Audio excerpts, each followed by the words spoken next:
We have to put our mic on in order for the camera to see us. And anyway, here we are. It is the last day of 2025, and the Skool community hit actually 101 members. So I'm looking at it now. We are at 101, which I'm in there twice as a backup admin. So I guess now we're exactly at 100, but I wasn't gonna. No, you count as twice. It's okay. You count.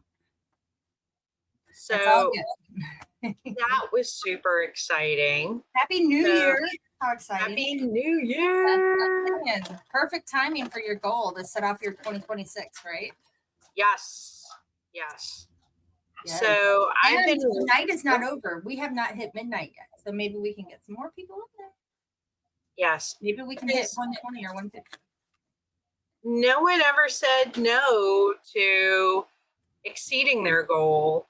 It's amazing to hit your goal, and then it's all about exceeding your goal. That's right. But yeah, so that was like really exciting.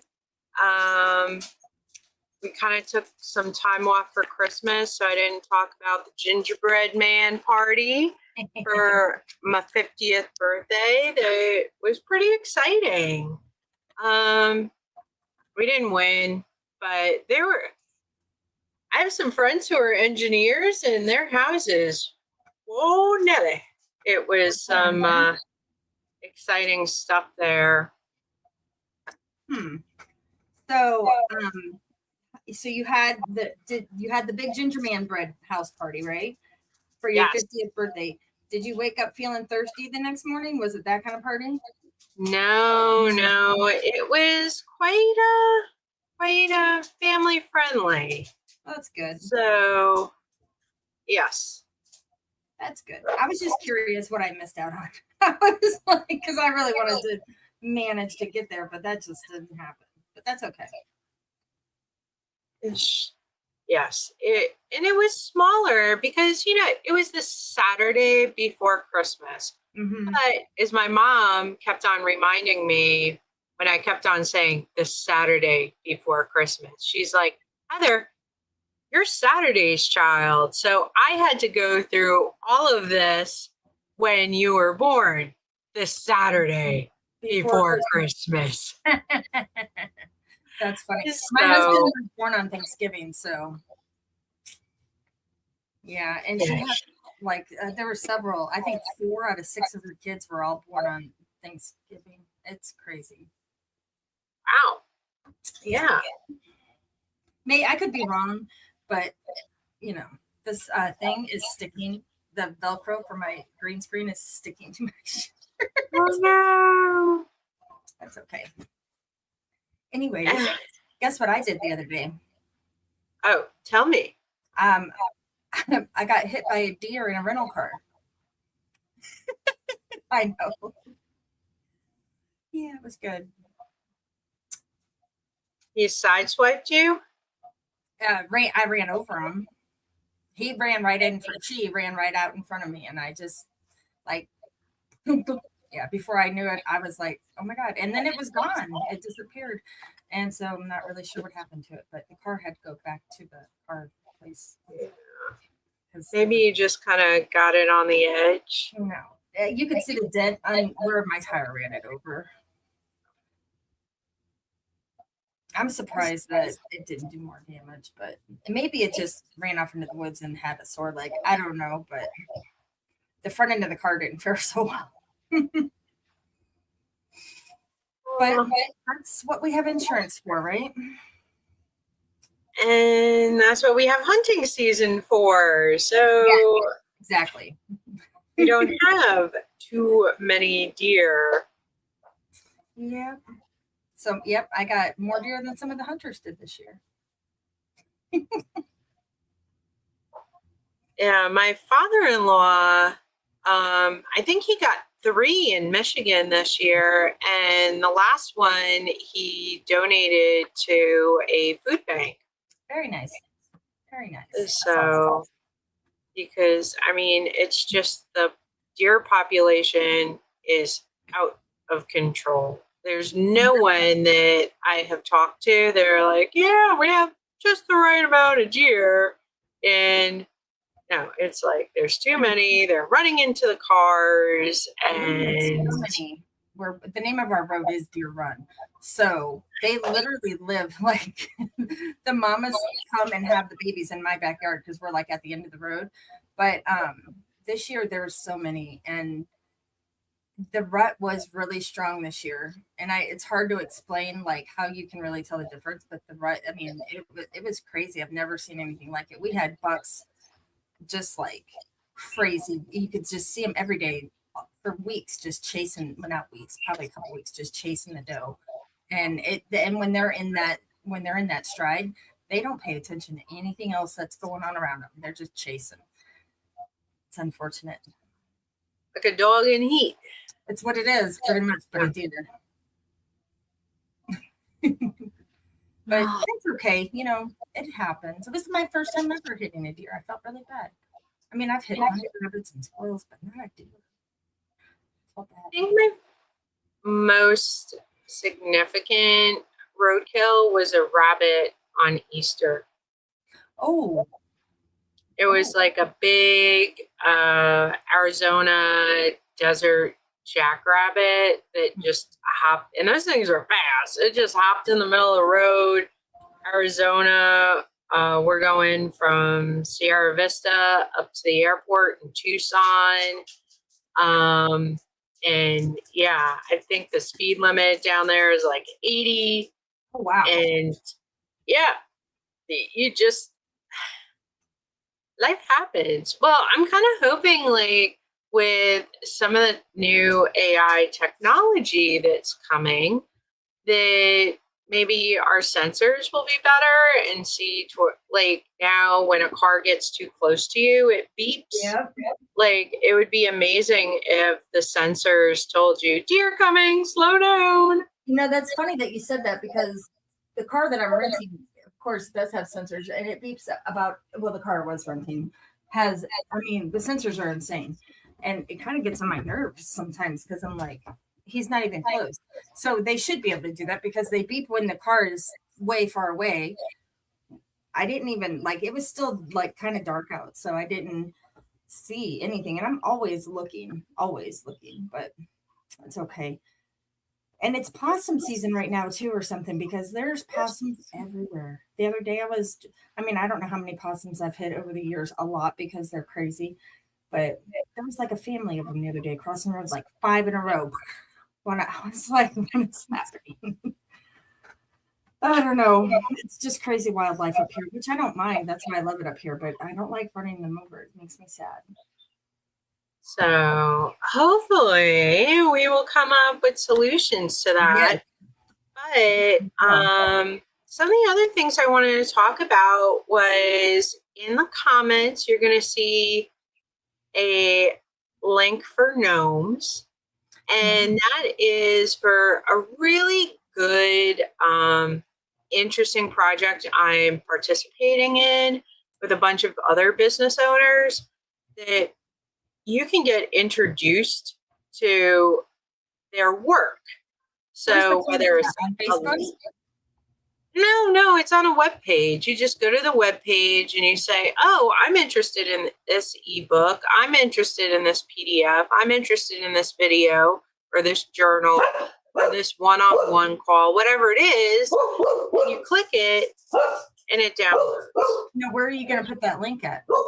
So it's in the comments of this, and it's in a email that I've been sending out.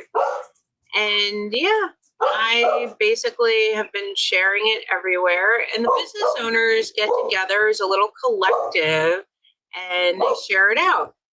Because just because the life coach, they send their stuff out, they don't know who might be interested in AI. Mm-hmm. So people click on my stuff. I got almost 120 people, like individuals. I had 3 different things in the last one over Christmas. I got 120 people that downloaded my stuff. So that was pretty. So as far as getting in front of people for warm leads, it's a pretty exciting tool. But the reason, so you're not in it and you don't care because you're not going to click on your stuff. I'm talking not just to you, Colleen, but the whole audience. I want to click on it then. I want to see where it's at. I'm trying to find it. But it's in the Skool community. I think you might have already joined it because it was in Skool. Okay. So, but I want to tell you why you should go in there and not just be like, oh, I don't want to go in. It's all going to be like, buy my stuff, get coaching from me. But you're looking at this opportunity the wrong way as business owners out there. You have basically a free portal that these business owners have gotten together to provide you. Go and shop for your next collaboration partner. Do you have a podcast? Are you looking for guests? Guess what? You have now access to a bunch of other real people who aren't going through podcast services that you can download their stuff, listen to it, then they're going to email you and you can email them back and say, hey, I have this opportunity for you. I'd really like to work with you. And guess what? They're looking not just for their ideal client, but they're looking for other people to work with, because something that we've learned along the way from Jenna Larson, shout out to her, one of my internet besties, is she talks about yellow car parking lots. And she just talks about it in terms of Facebook groups. At least when she does her coaching, she talks about it that way. But there's so many other yellow car parking lots out there that we don't explore. Yes, Facebook groups is one, but this lead magnet thing is another. You can go in there and take a look, and maybe they're your ideal client. You take a look at their PDF or their giveaway, and you're like, oh man, we should get together to do something, or I could really help them move to the next level. Mm-hmm. And now you've got a whole catalog of stuff that you can say, hey, I can help this person. And then you turn it around and start talking to them about how you can help up their game. And then if they're a coach, they're going to be like, oh, okay, now can you help me with my clients so they can up their game? So there's a lot of room for collaboration in spaces like this. It doesn't have to end it. I don't want to click on this because I don't want more spam mail. I don't want more newsletters. Like, you know what, the spam mail at this point, I mean, I have so many emails that collect mail. What's another one going to even matter, honestly? I mean, it's not. I've been trying to clean them out so I can make room for more. So that's good. Yeah. And it's not always spam. Sometimes, you know what, I go through those mailboxes and I find some good stuff in there sometimes that I should have, wished I would have looked at before. So I definitely want to give a shout out to Michael Whitehouse, who I met through a summit, and he's the one. He runs audio summits and he runs these gardens. I've been getting emails from him. What group does he do? Because I don't know. I signed up obviously. What does he do? Well, he runs a school of the many things. He's a talented man and a very good writer. And I actually really enjoy reading his stuff. But he has a school group called the Entrepreneurs Village, and he runs masterminds. I was at a mastermind that he ran, and it was like because he understands that not everyone has $1 million. So it's like he'll run things at different levels. It's like, oh, if you participate, you bring 3 people, you can come for free. Or I don't. There's things that he does. Follow him, figure it out. Yeah, There's yeah, a no, lot I of was just wondering how I ended up getting emails from him because I was like, I wonder what I signed up for. You signed up for the giveaway garden because he Probably. runs that. So once you sign in, he gets, so that's the benefit of him running it. He gets access to everybody's emails, but he puts it together. Like he's the, I don't know, he's like the store, he's the mall manager, and you're all merchants at the mall. So he doesn't have to stand there and sell t-shirts at the Gap, but he gets a percentage of your t-shirt selling efforts because he's running the mall. He owns the mall. So, but he's a very interesting character that does a lot, and he's got a heart of gold. But yeah, I got his emails for years and years and years, and I recently rediscovered him on Skool. So here's the nice part about Skool too. And I would love to have a talk with anyone who's listening that would be interested in working with me on this. It is kind of better than email or even a Facebook group, because those people are in your sphere and they're consuming your content. And that's how I got to 100 people. I have the dollar on there, not because I think I'm going to make $1 million off the group. It's basically my free tier. I have the dollar to keep out the scammers and the bots and the people with no credit cards. Like, if I know you and you're like, hey, Heather, I invite you in. So what I did for anyone who ever bought something from me, anyone who consumed a lead magnet of mine, everyone who got something out of the giveaway garden, I imported them all in because I knew they were real people, and I knew they were people who might be interested in working with me. And of those 100 people, like so far, I think 15. Oh, no, actually, now it's a little more. So 15 came in.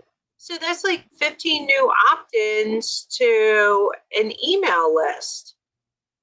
So they're coming on there. They'll get emails from you. If they're super interested, they come into the community.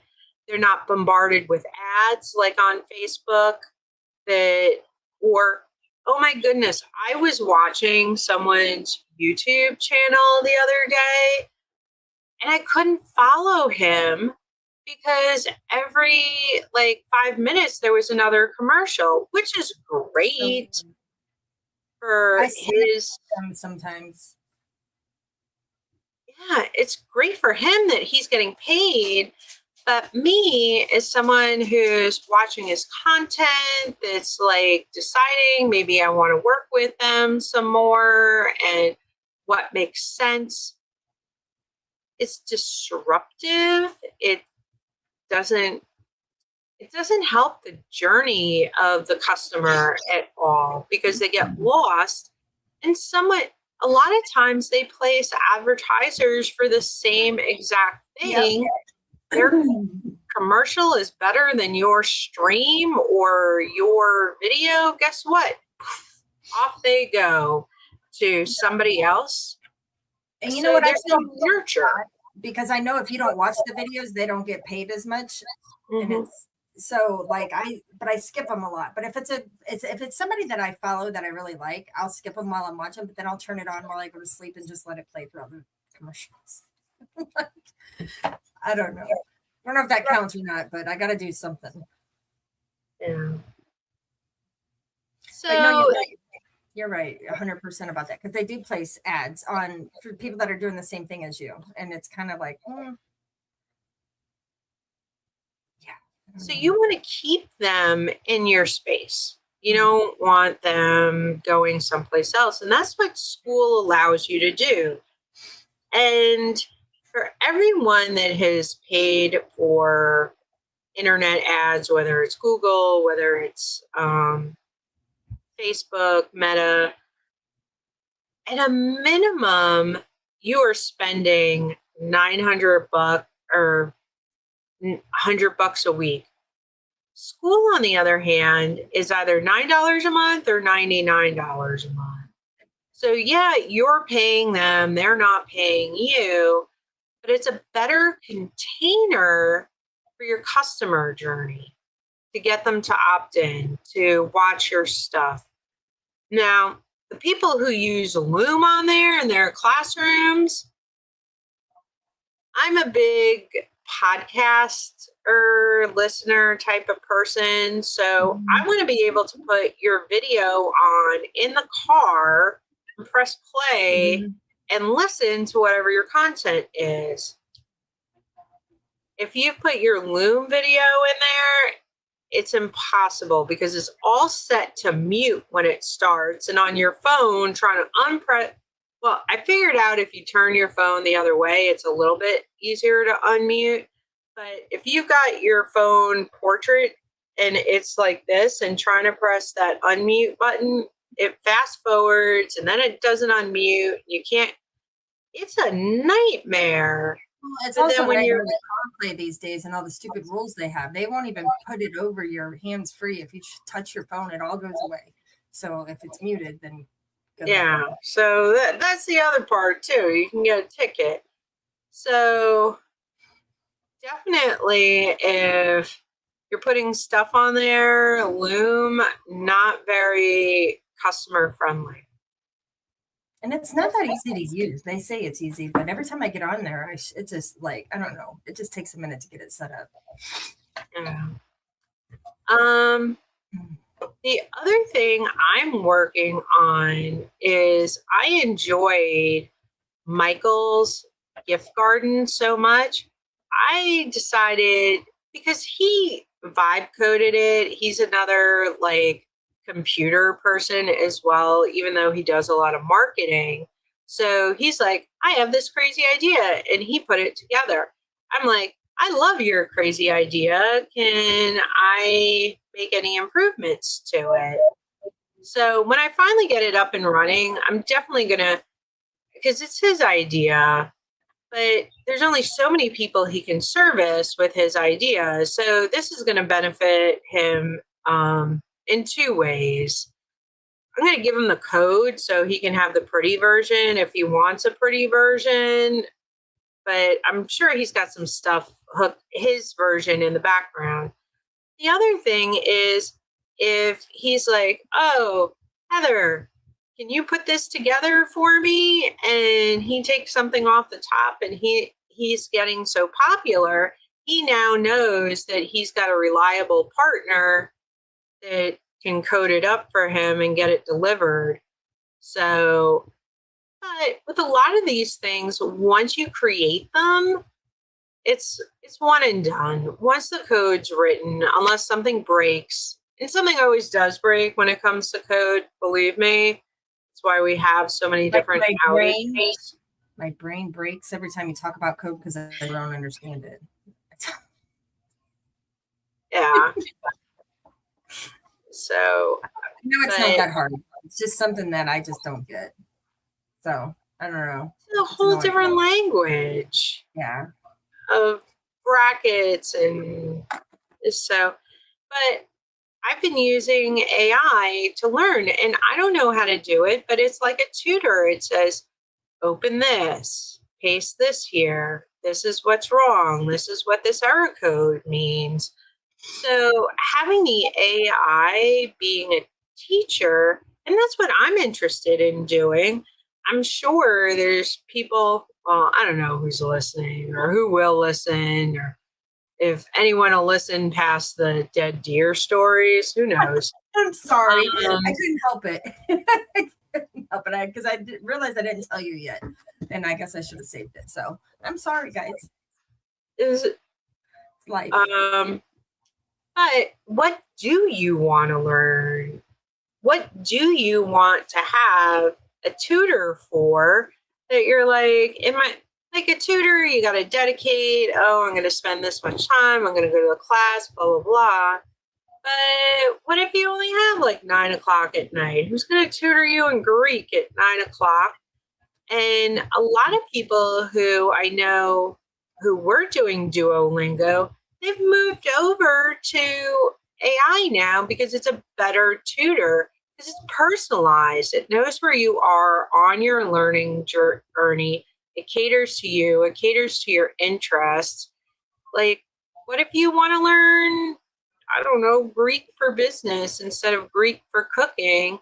It can take you on that learning journey to get you proficient where you want to be. Meanwhile, and I know there's a lot of AI on Duolingo, and I don't use it, so I could be making up stories. But this is from people I know who use it. A lot of them have come over to the AI side. So, So I don't know, like when you're like, what do you want to learn? What do you want to tutor with? I need a tutor to tutor me on so many things.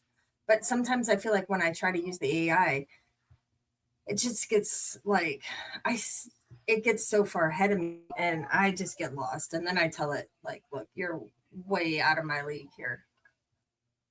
oh, I did that yesterday. I used the F word. I'm like, because it recoded and it said Vegas Summit on the landing page. I'm like, where did you pull this from? How did you go from Wonderland and my brand colors and I give you my brand voice and everything to creating something going into left field, call it, and you knew the whole idea behind it because we've been making the cars, blah, blah, blah, called it a Vegas Summit. And then every time you put it in there, it's like something else breaks. So it's really hard for consistency. I've been using Bolt, but I was trying to conserve my tokens in Bolt. But if you build the whole thing in Bolt, it'll probably be about $30 per application, but it'll be good and it works. And there won't be as much back and forth, but you do need to use something called Netly or something to publish it, because it says it publishes, it doesn't. But so you're building a code. What are you building? Oh, I'm happy you asked. I'm going to do a share screen. Okay, because I'm like, I don't even know what you're talking about right now. You're building something. I got it. So, good.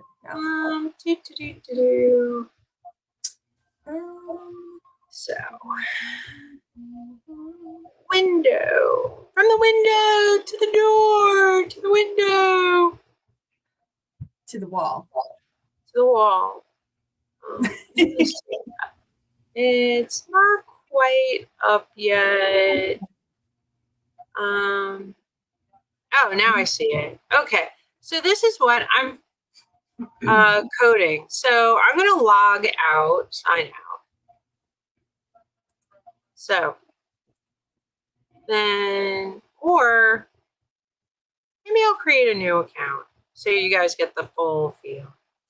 So Heather, let me use one of my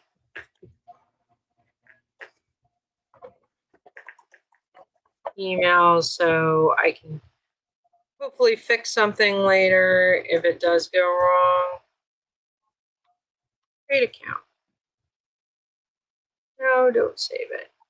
So there's nothing in the mall right now, and I do have to fix some stuff in here, but you can go to the mall and it'll have the gifts up here, available gifts, and I'll have your gifts down here that you've already claimed. So you're building this. It's not already built. yeah, no. So let's say you want to join and so someone sent this to you and you're like, oh, this is really interesting. Well, I wish I was a part of this. You can join. So you join and you get contributor access, and this will be hooked up to Stripe. And then you get your referral link, and that way you can so you're putting this link everywhere on Facebook, on LinkedIn.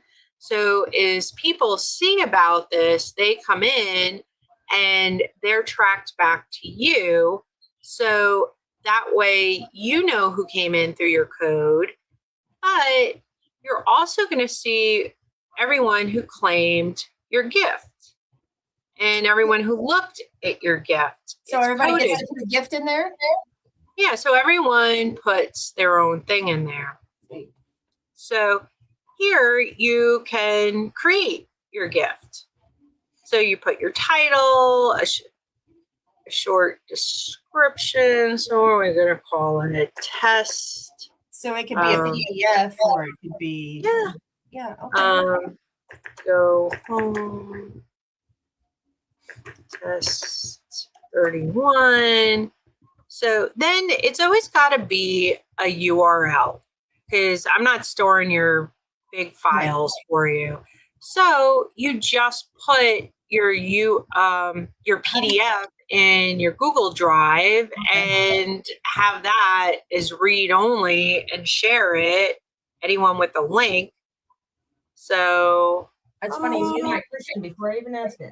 I was like, how do you make it a URL? So let me open, because I was playing around LinkedIn. And I mean, everyone has stuff. So let's say you wanted to get more people reading your LinkedIn articles. So I'm going to go to my LinkedIn. And that's the other thing with your... with whatever picture you put in, it's also a link to your picture. So you got to save whatever you want somewhere. And what I have found is it works best with LinkedIn. So I copy the image address for this. Then so for this article, copy link to the post. So it's about AI, I don't know, lead generation, whatever's. So, oh man, it's supposed to show you a preview. So that's what I'm saying every time. It's a little bit different. Oh no. And also, so my gift library. So I can view it. I can edit it, but there's no view for it, or it won't let me edit. So that's what I'm saying. There's a lot of stuff I have to fix, and that's also part of the problem. Let's see if this fixed. No. Because this profile is, so let me sign out and then sign in under an admin account, or an account that should be an admin. We will see, go to the admin portal. No, my data is still missing. Anyway, I was working on that, but whoever's the admin can then go in there and approve it. So people aren't, like, even if they join, you don't want to have that responsibility because you're running it, your name's on there, that people post inappropriate. They join, they pay, post something inappropriate, and it's like, oh, Nelly. So, but if I could get in there and approve it, you go to the mall, you would see the available gifts and in there. So yeah, there's two things that I need to fix that you've seen now on here. But that's something that's coming. So if you're someone who thinks that this will be How much is it?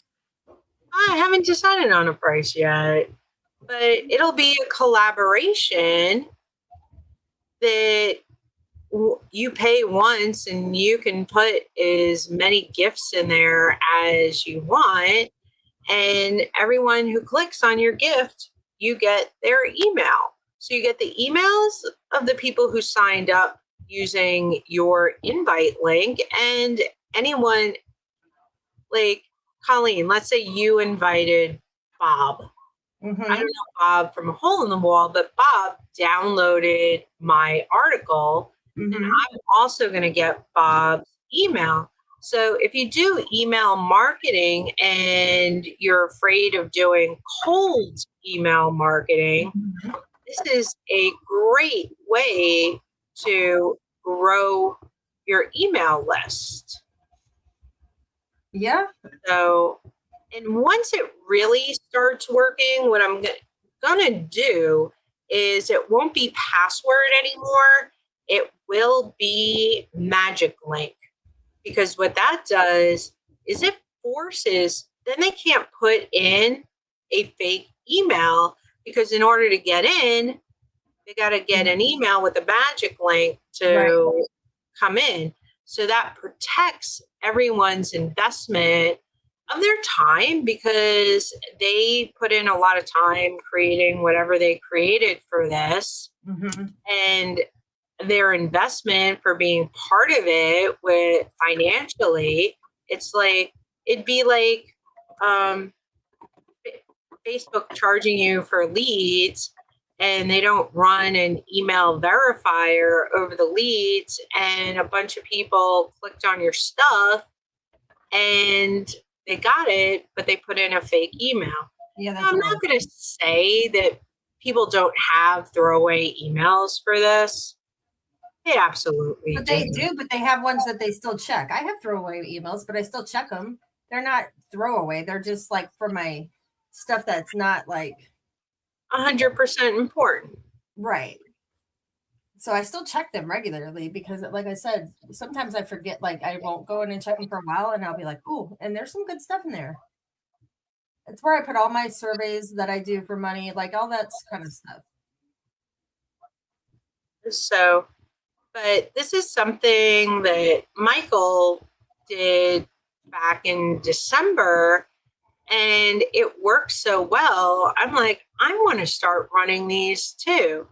So I'm not a jerk. I am absolutely going to collaborate with him. And I mean, the world's a pretty big, abundant place. And I love the fact with him too that he's got an abundant mindset.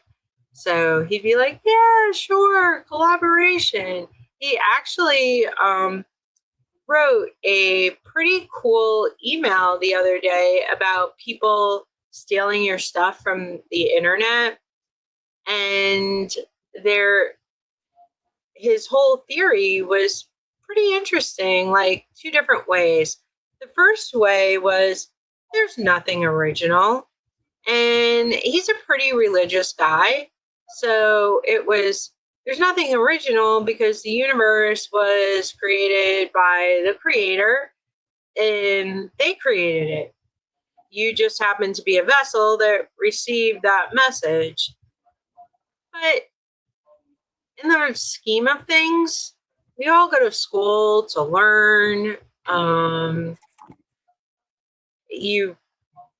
Every movie is based on the hero's journey. I don't know when the hero's journey was written or discovered, but people still go to the movies and they pay to see movies because it's a different hero and it's a different story and it's the same journey. It's the same template. It's like life is built on improving templates. Right. You are 100% correct, my dear.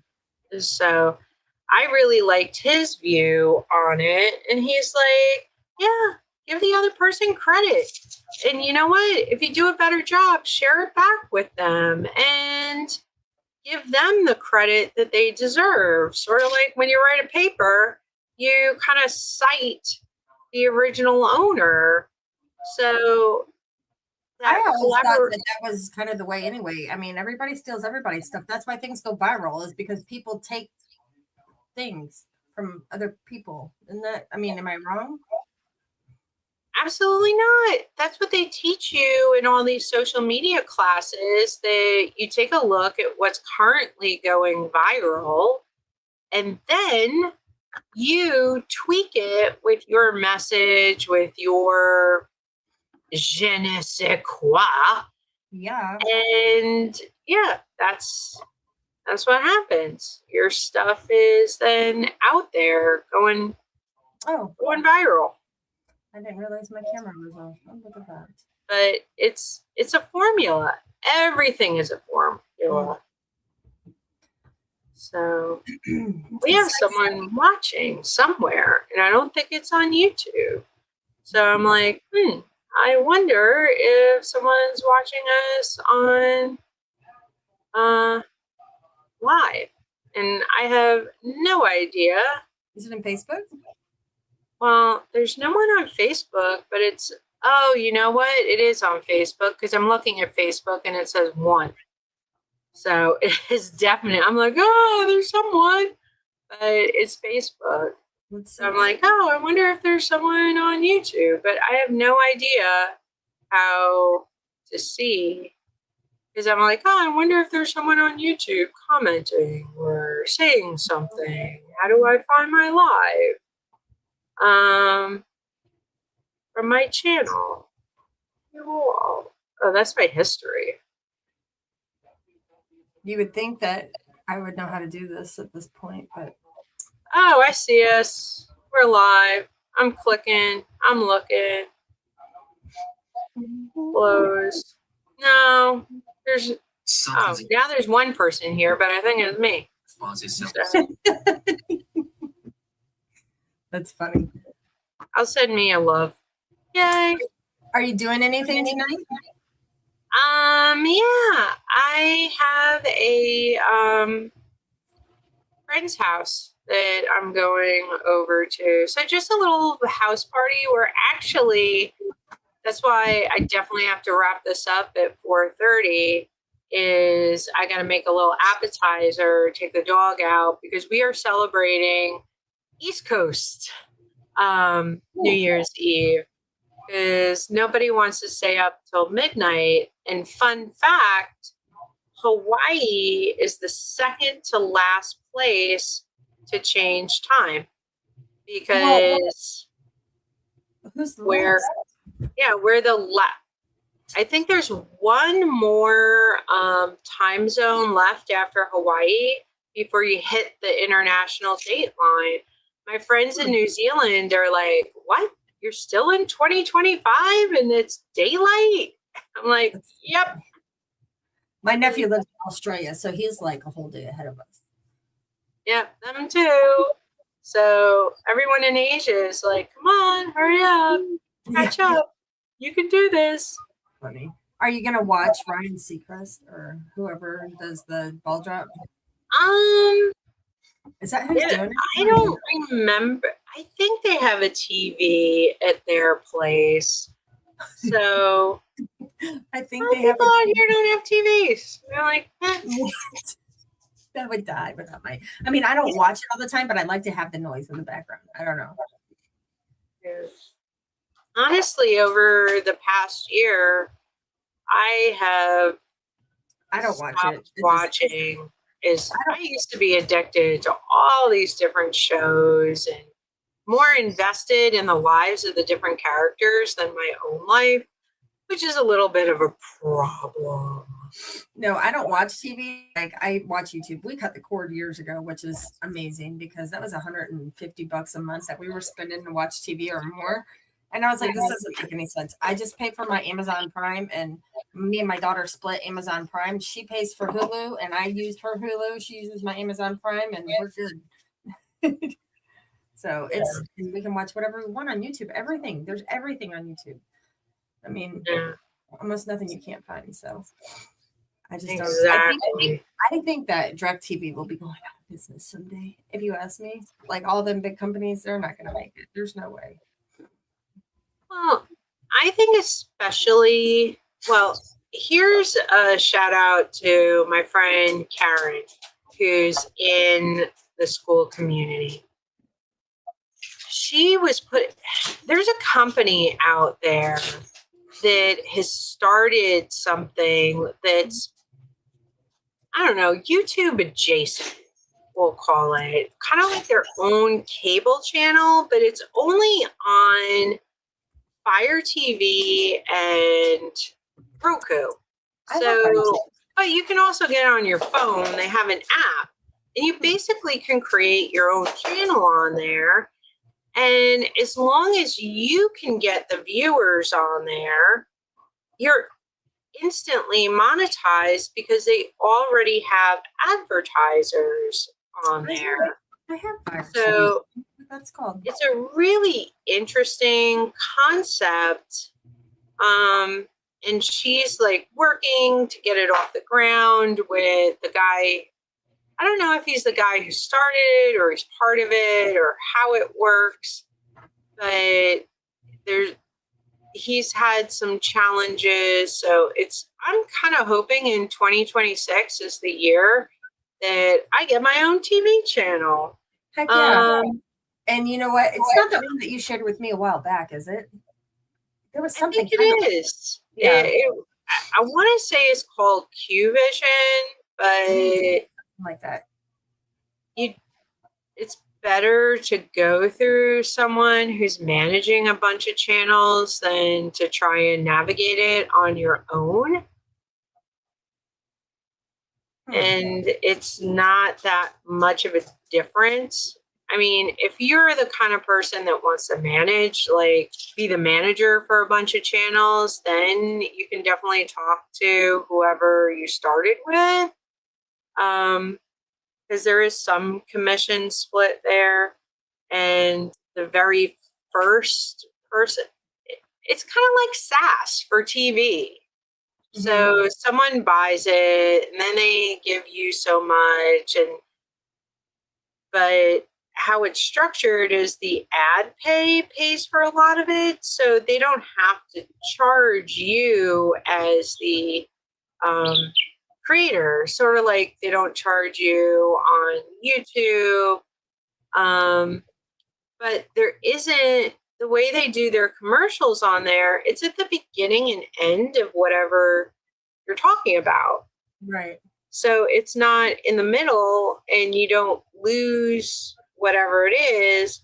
And it's also your channel. So someone has tuned into Heather TV, and yes, there's commercials on Heather TV, but there's also not all these other channels that are being advertised on a sidebar or right underneath the video that you're doing, and super easy to click from one video to somebody else's content, like on other social media. It works on really discovery for different creators. So, yeah. It's just a very interesting model. And that's what I love, is learning about people's different models, how they monetize things, how they're a little bit different than somebody else. And it's the same thing. It's TV. TV's been around for a long time. It's just how you profit from other people consuming content. Like, we don't read stone tablets anymore, but people were reading for a long time. And yeah, it's true. It's crazy how I don't know. I have a lot of like, oh, that's just crazy how so many things have changed, but nobody reads anymore. But there are still people out there that are diehard book readers, right? Like, so pretty much, yeah, I totally get what you're saying. It's just how you consume the content is Mhm. different. I mean, you used to have all these radio shows, but now people listen to podcasts instead. So they're still looking for the nonfiction, uh, public radio type of stuff. They're just consuming it in different places. I'm a big fan of public radio and public broadcast TV, so I'm really sad that funding is being taken away from that. But at the same time, is it like a Blockbuster situation? Did they not get with the times and change where they put their stuff? Speaking of Blockbuster, look what I found the other day. I found my Blockbuster card the other day, and I was like, "Oh my god!" Sorry, I had to tell you that was hilarious. So cool. I did, and I don't. It's sitting right here, but I don't know where it went. But yeah, here it is. Look. Oh wow! Isn't that hilarious? Little part of history. It's so funny. Some people are probably like, "What's Blockbuster?"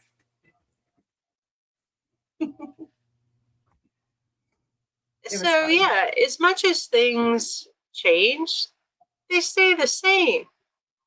Mm-hmm. Okay. Well, it's almost the hour. I'm sure a lot of people are already out and about, or we're putting them to sleep because they're tired. I'm not going anywhere tonight, so. Yeah, well, you live out in the country, so country people do country things. You know, and I used to always want to go somewhere or do something, and I don't know, I can't no more. I'm not into it. Yeah, if my friends weren't having this little house party, I've stayed home the last couple of years. So yeah, well, if you have a house party, you can probably get me to come out, but go to some kind of bigger party at a place, at a hotel. No, not my jam anymore. I did want to tell you something before you go, though. I've been playing around with a lot of those. Like, I've really been getting more and going through, because I'm really behind in the Skool, but I've been using a lot of your prompts, like and just like out, and it's so fun. Like, it's crazy what it comes up with. Like my 2026 catchphrase and all that stuff.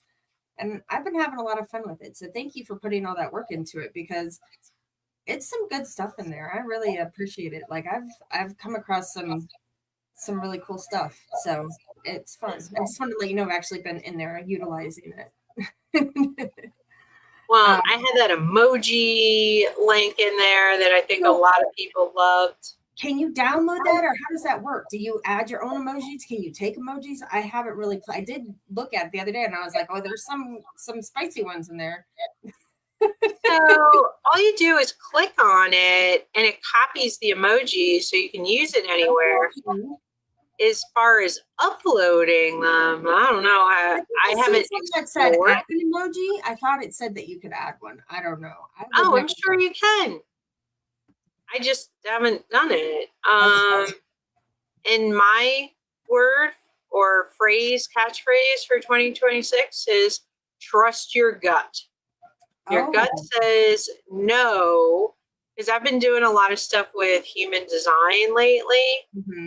And yeah, if I had listened to my gut, there's a lot of things in my life that probably would not have happened.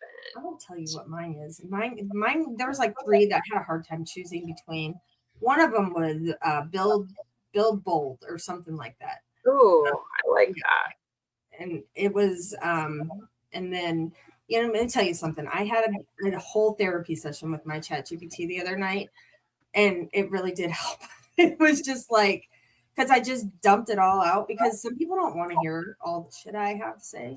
And basically it validates. I know that that's what ChatGPT does. it just validated me a lot. Like I was like, okay, so I'm not crazy. Like this is something that I, you know, but then I went in and I changed the setting because I do hate the fact that it's literally just love bombs me all the time and tells me how great I am.